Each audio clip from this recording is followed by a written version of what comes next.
Mga relief food packs o guban pang donasyon alang sa mga biktima sa bagyo ug baha sa Luzon gihatod na sa Philippine Air Force ngadto sa Cagayan Valley. Dugang detalye sa report ni Cyril Chavez.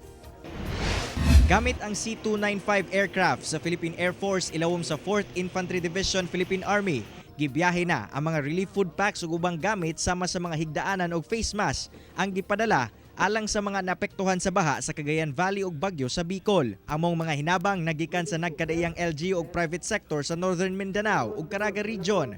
Unang gibiyahe ang kapin 4,500 kilos sa mga relief food packs, sanglit kini ang capacity sa mong aircraft. Usa sa mga midunar ang Hingoog City LGU kung asa ana sa sobra 7,000 ka mga food packs ang ilahang gihatag gikan na sab sa mga nagkadaiyang donors. So dapat po ay tayo magkaisa as Filipinos to fight against these natural calamities na posibleng ma-happen if kung tayo ay kung papabayaan lang po natin ang ating kalikasan. Dako ang kalipay nga gibati sa kasundaluhan, sanglit daghan ang mitubag sa ilang panawagan alang sa mga nabiktima sa baha ug bagyo.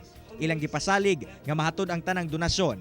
Dako ang pasalamat ni Major General Centeno sa suporta nga dadawat nining atong community o matawag usab kini nato nga whole of nation dinhi sa Northern Mindanao Relief Operation Drive.